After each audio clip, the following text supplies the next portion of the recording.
Hi guys, welcome to our channel. Today we'll try to draw a pencil sketch of first woman astronaut of Indian origin, Kalpana Chawla.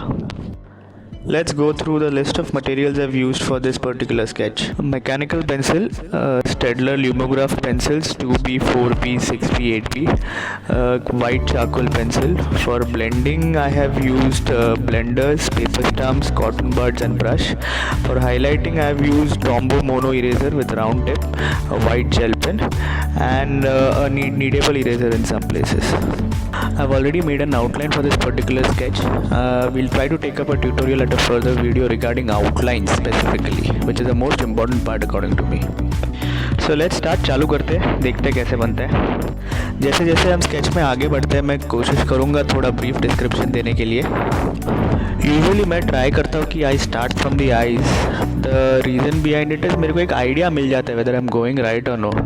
So basically when I am doing the eye first मैं try करता हूँ कि I jot down the dark areas first, जो भी जितने भी dark areas है पहले उसको मार्क कर लेते हैं, फिर I go for the light areas.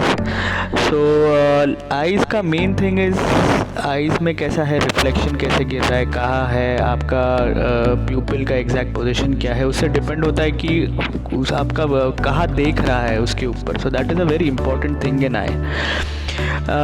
Then coming to the skin texture, basically portraits is full of light play. Light कहाँ से आ रहा है and how is the light being processed. So अगर आप वो दिखा पाए आपके पोर्ट्रेट में तो आपका पोर्ट्रेट ऐसे उठ के दिखेगा, इट विल लुक 3 डायमेंशनल।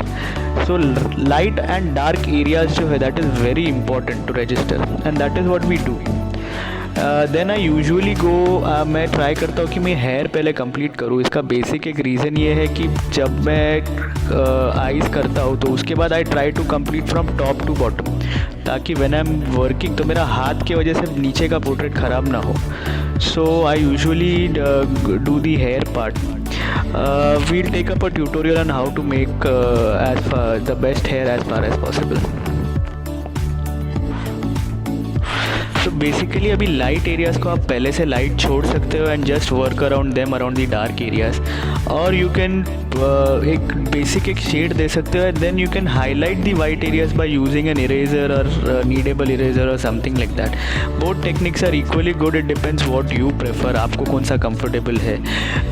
मैं दोनों टेक्निक यूज़ करता हूँ डिपेंडिंग पर्टिकुलर कौन सा एरिया में वी आर वर्किंग। अभी coming to the most important part जो मेरे को लगता है after eyes is the lips and the teeth, जिसके ऊपर से तुम्हारा पूरा पोर्ट्रेट और पूरा जो रिजेम्बलेंस है वो मैटर करता है। बीइंग अ डेंटिस्ट मेरा तो ध्यान सबसे पहला लिप्स और टीथ पे ही जाता है, तो I try to spend maximum amount of time in my sketch on the teeth part.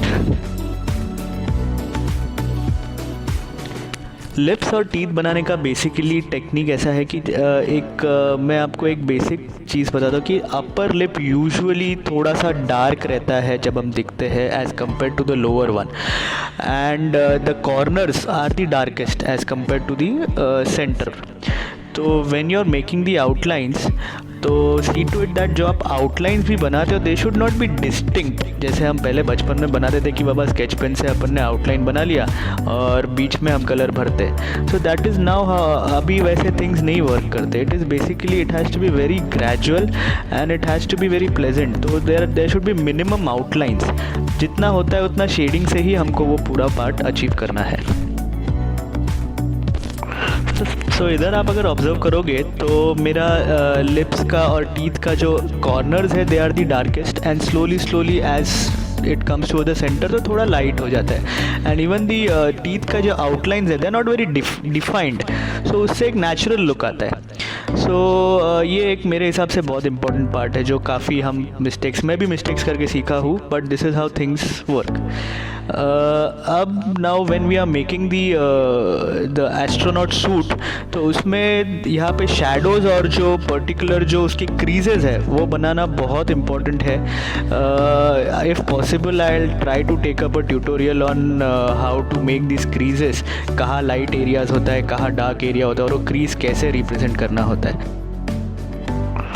ये पर्टिकुलर केस में मैंने जेल पेन भी यूज़ किया है just to highlight the white areas जो actually it is a stitched part, तो वो stitch को थोड़ा हाईलाइट करने के लिए I have use gel pen और उसको भी फोल्ड्स के साथ मैंने मर्ज किया है, so it is giving a sort of जैसा क्लॉथ जैसा फोल्ड होता है वैसे फील आ रहा है। मेकिंग दिस जो ये लोगोज़ है और जो नेम प्लेट है ये सब मैंने जेल पेन से यहाँ पे किया है एंड फाइनल लुक काफ़ी मेरे हिसाब से अच्छा आया है because of the gel pen.